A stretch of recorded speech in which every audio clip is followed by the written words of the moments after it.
Good morning guys, meron na naman tayong i-repair na printer Epson L120. So tingnan natin kung anong problema nito. So may power po siya.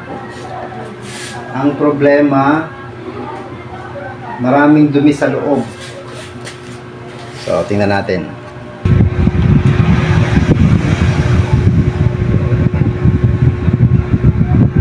So ito po guys, may dumi po siya. Ayun, nalaglag. So kailangan nating linisin. So nalaglag yung hindi ko alam kung chalk yun o papel. Kasi sabi nung teacher, yung gumagamit nito, parang nahulugan daw dito sa loob ng chalk. So check natin kung ano yung dumi na nakalagay sa loob. So okay, buksan muna natin.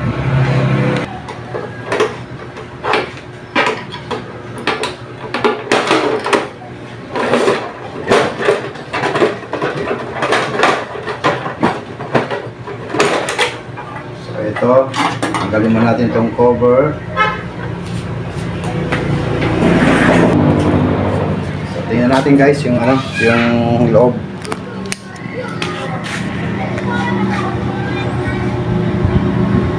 So ito guys yung chalk na nalaglag. So ipakita ko po sa inyo.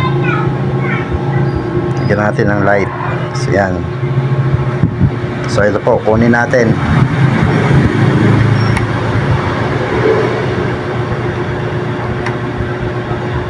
So ito po yun.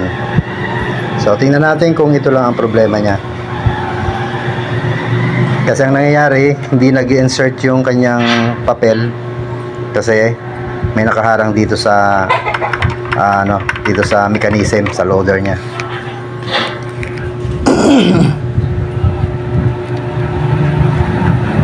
So meron pang natitira.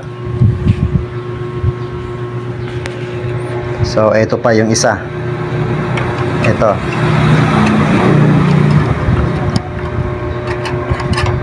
So ayan, medyo marami nga. Talaga naman oh. Ayun.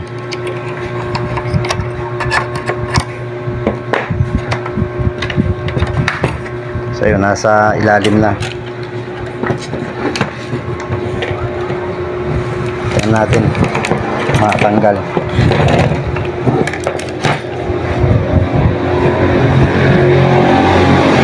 Okay, nasa ilalim na siya. So hindi na siya makakaharang. So brush natin.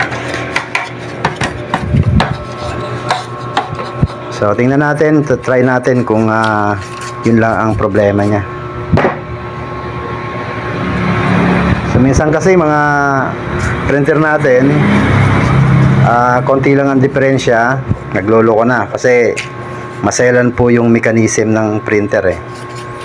May konting papel lang na makaharang dyan sa mga roller na yan, so hindi nagagana yan. Kaya konting konting dumi lang, possible na hindi na gumana yung printer nyo. So try natin kasi mukhang bago pa tong printer na to, itong L120.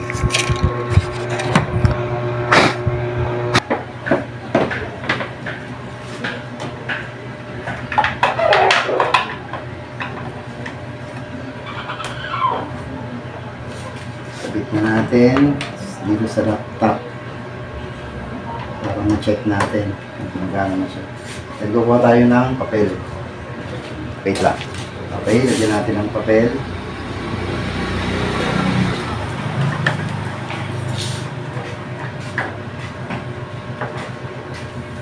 So okay, power on natin.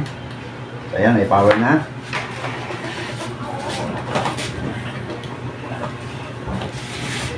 So ayan po.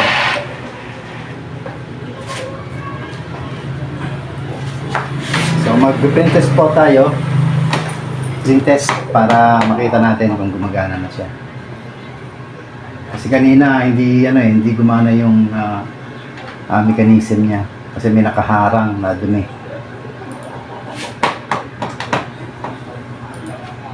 So printer,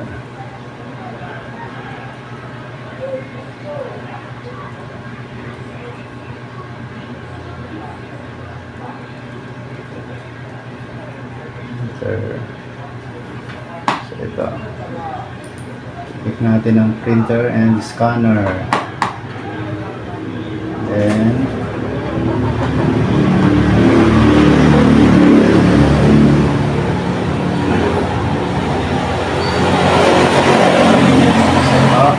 tingnan natin yung naka online. Ito yon.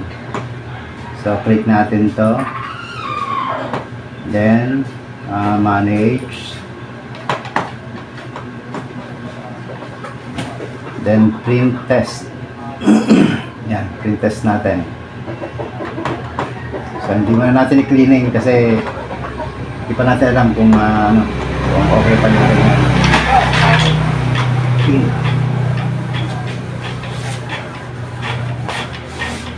So okay naman po. So gumana po siya. So ito po guys, ito yung result niya. So ibig sabihin okay yung printer niya. So kanina hindi gumana yung mechanism niya kasi may nakaharang na choke doon sa loader niya. So ngayon tinanggal na natin. So ito na yung result. So okay na guys. So solved na. So simpleng problema lang pero kapag hindi mo binuksan, so hindi mo maayos. Okay? So, salamat sa panonood. God bless.